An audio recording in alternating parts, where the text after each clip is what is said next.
जननीं शारदां देवीं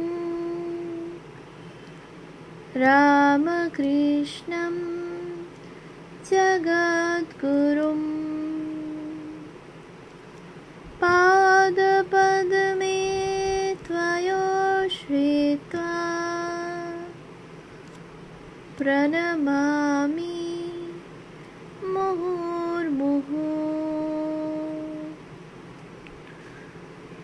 পূজনীয় শ্রীযুক্ত মানদাশঙ্কর দাশগুপ্ত মহাশয়ের রচনা শ্রী শ্রী মা শারদামণি দেবী গ্রন্থ থেকে পাঠ। পৃষ্ঠা সংখ্যা 261। মা ও বেলুড় মঠ। খ। একবার মহাষ্টমীর দিন স্বামী ব্রহ্মানন্দ 108টি পদ্মফুলের দ্বারা মাকে পূজা করেন। আর একবার সন্ধি পূজার পর শরৎ মহারাজ একটি ব্রহ্মচারীকে বলেন, এই গিনিটা দিয়ে মাকে প্রণাম করে আয়। কিন্তু উহা কোন মাকে, দুর্গা মা বা মা ঠাকুরানীকে দিতে হইবে বুঝিতে না পারিয়া ব্রহ্মচারীটি ইতস্তত করিতে থাকিলে শরৎ মহারাজ পুনরায় বলেন, ও বাগানে মঠের উত্তর পাশের বাগান বাড়িতে মা আছেন, তার পায়ে গিনিটা দিয়ে প্রণাম করে আয়। এখানে তো তাঁরই পূজা হলো। ঘ। অপর কোনোবার মা যখন দুর্গা প্রতিমার সম্মুখে দাঁড়াইয়া, তখন স্বামী শিবানন্দ বলেন শ্রী শ্রী মাকে দেখাইয়া, এই আমাদের মা, দুর্গা প্রতিমা দেখাইয়া, এই তাঁর পুজো হচ্ছে। তবে শুধু দুর্গা পূজাদের সময়েই নয়, অন্য অনেক সময়েও ঠাকুরের ত্যাগী সন্তানগণ মাকে আমন্ত্রণ করিয়া মঠে আনিয়া বিপুলভাবে সম্বর্ধিত করিয়াছেন। 1911 সনে মা দাক্ষিণাত্য ভ্রমণ করিয়া কলকাতায় ফিরিলে তাহাকে মঠে আনিয়া অভিনন্দিত করা হয়। সেদিন মার গাড়ি মঠের সন্নিকটে আসিতেই তাহার সম্মানার্থে 9টি বোমা ছোড়া হয় এবং উপস্থিত ভক্তগণ 100-এর উপর 2 সারি হইয়া সর্বমঙ্গল মঙ্গলে স্তব গাহিতে আরম্ভ করেন। মা বস্ত্রাবৃতা হইয়া স্ত্রী ভক্তগণ সহ তাহার মধ্য দিয়া অগ্রসর হইয়া আসিলেন। তারপর তিনি মঠের দোতলায় গিয়া বসিলে নিচে কালী কীর্তন আরম্ভ হইল। সেখানে বসিয়া মহারাজ স্বামী ব্রহ্মানন্দ সমাধিস্থ হইয়া পড়িলেন এবং বহুক্ষণেও তাহার ওই সমাধি ভাঙিতেছে না জানিয়া মা তাহাকে একটি নাম শুনাইতে বলিলেন। তাহাতে তিনি প্রকৃতিস্থ হইলেন। পরে মা ঠাকুরের প্রসাদের থালা হইতে একটু খাইয়া তাহা নিচে পাঠাইয়া দিলেন। শ্রীযুত শরৎচন্দ্র চক্রবর্তী ওই থালা হাতে করিয়া নাচিতে লাগিলেন এবং গিরিশবাবু বলিলেন, ঠাকুরের প্রসাদ মার স্পর্শে মহাপ্রসাদ হয়েছে, এ আমি বিতরণ করব।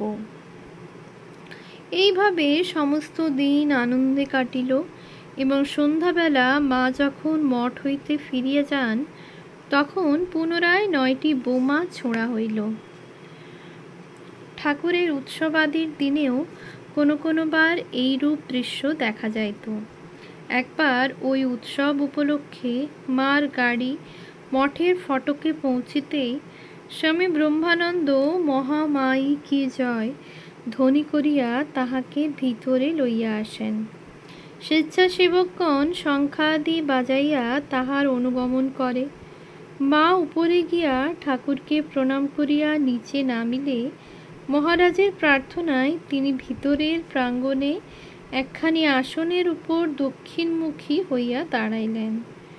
তখন মহারাজ তাহার পাদপদ্মে পুষ্পাঞ্জলি দিয়া কম্পিত হস্তে ঘণ্টা ও পঞ্চপ্রদীপ দ্বারা তাহার আরতি করিলেন। তারপর মহারাজের আদেশে উপস্থিত সাধু ভক্তগণ 2 সারি হইয়া হাঁটু গাড়িয়া করজোড়ে সর্বমঙ্গল্য মঙ্গলে স্তব পাঠ করিয়া মার পায়ে পুষ্পাঞ্জলি দিয়া প্রণাম করিলেন। তখন মা নিশ্চলভাবে দাঁড়াইয়া, মুখের ঘোমটা খানিকটা উপরে উঠিয়া গিয়াছে, আর মহারাজ পূর্বমুখ হইয়া করজোড়ে হাঁটু গাড়িয়া বসিয়া, চক্ষে জলের ধারা। আর একবার ঠাকুরের জন্মতিথির দিনে মা আসিবেন বলিয়া বেলুড় মঠের ফটক পত্রপুষ্পে সজ্জিত করা হয়। বাহিরের প্রাঙ্গণ কর্দমযুক্ত ছিল বলিয়া মহারাজের আদেশে তাহার উপর লাল শালু পাতিয়া দেওয়া হইল। মা তাহার উপর দিয়া হাঁটিয়া ভিতরের প্রাঙ্গণে আসিলেন। সেখানে মহারাজ তাহাকে সাষ্টাঙ্গে প্রণাম করিলেন এবং ঠাকুরের পূজক স্বামী আত্মানন্দ মাকে কর্পূর আরতি করিলেন। এই দিনেও কালীকীর্তনের সময়ে মহারাজ নৃত্য করিতে করিতে সমাধিস্থ হইয়া পড়েন এবং অনেক চেষ্টা করিয়াও যখন তাহাকে স্বাভাবিক অবস্থায় আনা গেল না, তখন মাকে সংবাদ দেওয়া হইল।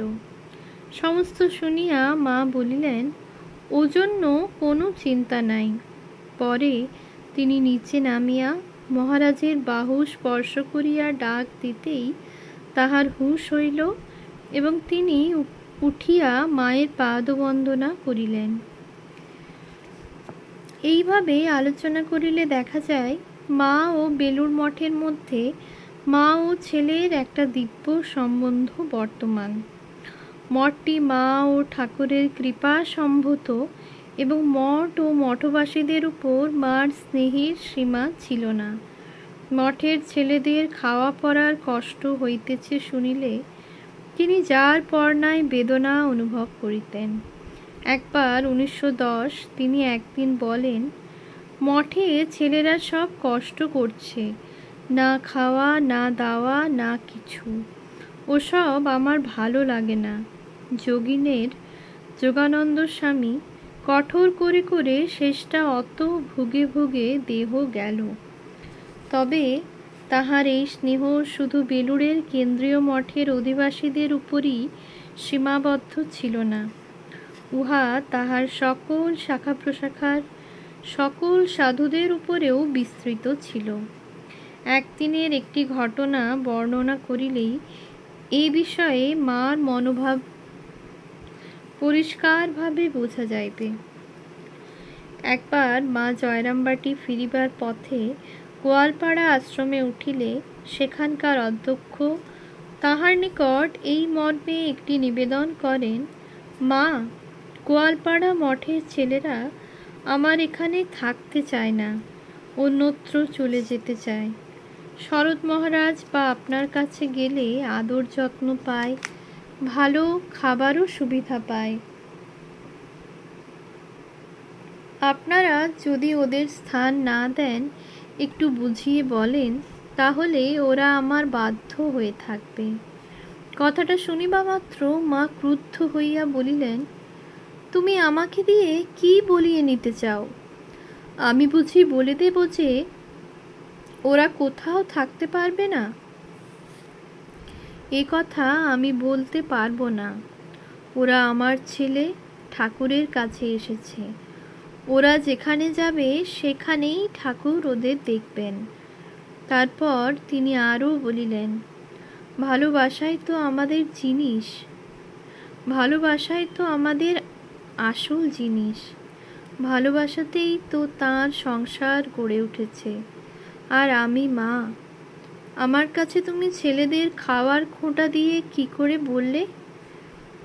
গোয়ালপাড়া হইতে জয়রামবাটি ফিরিয়া মা এই ঘটনার উল্লেখ করিয়া কোনো ভক্তের নিকট বলেন, আহা, এর জন্যে ঠাকুরের কাছে কত কেঁদেছি, প্রার্থনা করেছি, তবে তো আজ তাঁর কৃপায় মঠ টট যা কিছু। এই বলিয়া তিনি সমগ্র মঠের ইতিহাস বলিতে লাগিলেন। ঠাকুরের দেহত্যাগের পর ছেলেরা কিভাবে একত্র হয় এবং তারপর কিভাবে তাহারা পথে বাহির হইয়া এখানে সেখানে ঘুরিতে থাকে। আমার তখন মনে খুব দুঃখ হলো।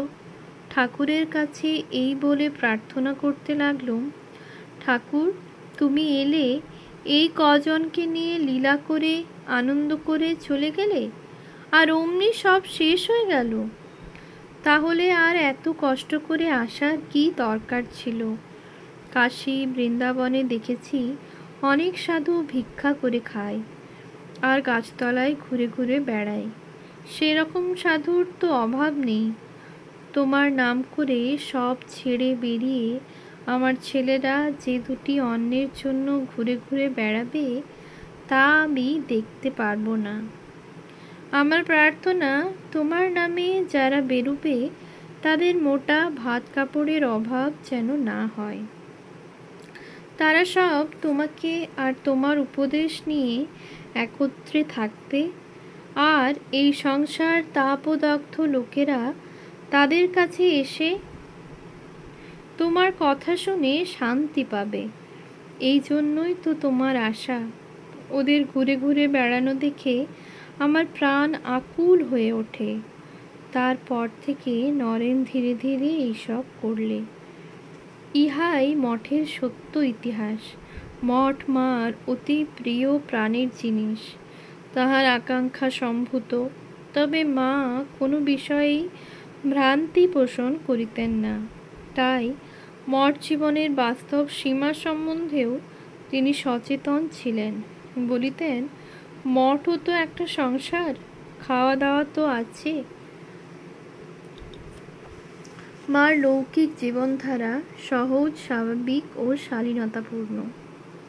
শ্রী শ্রী মা ঈশ্বরী, ভগবতী বা জগন্মাতার অবতার ইত্যাদি সব কথা আমরা ইতঃপূর্বে দেখিয়া আসিয়াছি। আমরা ইহাও দেখিয়াছি যে ইহা শুধু পরের মুখের কথাই নয়, মা নিজেও সময়ে সময়ে ঐরূপ বলিয়াছেন। কিন্তু ওইসব কথা যতই সত্য বা মূল্যবান হোক না কেন, উহার দ্বারা আমরা যেন কোনো রূপে বিভ্রান্ত না হই। মার বাস্তব জীবন আমাদের আরও গভীরভাবে বোঝা দরকার।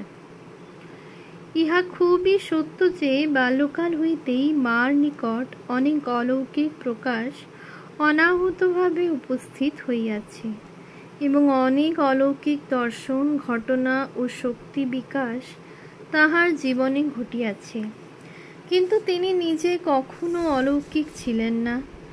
অর্থাৎ তিনি স্বরূপত যাহাই হউন না কেন, মনুষ্যদেহ ধারণ করিয়া তিনি কখনো কোনো অলৌকিক জীবন যাপন করেন নাই এবং তাহার জীবনধারার কোনো অংশই অস্বাভাবিক বা অলৌকিক নহে।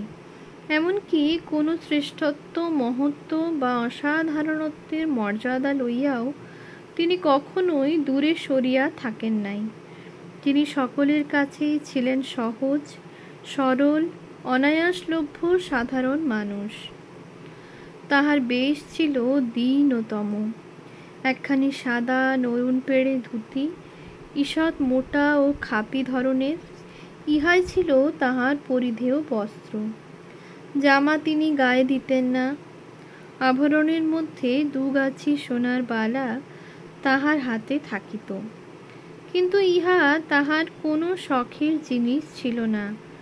আমরা দেখিয়াছি ঠাকুরের দেহত্যাগের পর লোকাচার মান্য করিয়া ইহা তিনি 3 বার খুলিবার চেষ্টা করিতেন। একবার কাশীপুরে, একবার বৃন্দাবনে ও আর একবার কামারপুকুরে। এই 3 বারই ঠাকুর তাহাকে দেখা দিয়া উহা খুলিতে নিষেধ করেন। তাই তিনি উহা বাধ্য হইয়াই হাতে রাখিয়াছিলেন। ইহা ব্যতীত দেখা যায় সোনার তারে গাঁথা 108টি অতি ছোট রুদ্রাক্ষের এক ছড়া মালা মার গলায় থাকিত এবং বাতের জন্য তিনি 2 পায়ের 2টি অঙ্গুলিতে লোহার তারের আংটা পরিতেন। তারপর শুধু বেশেই নয়, কার্যতও তিনি থাকিতেন অতি দীন ও নগণ্যা নারীর মতো।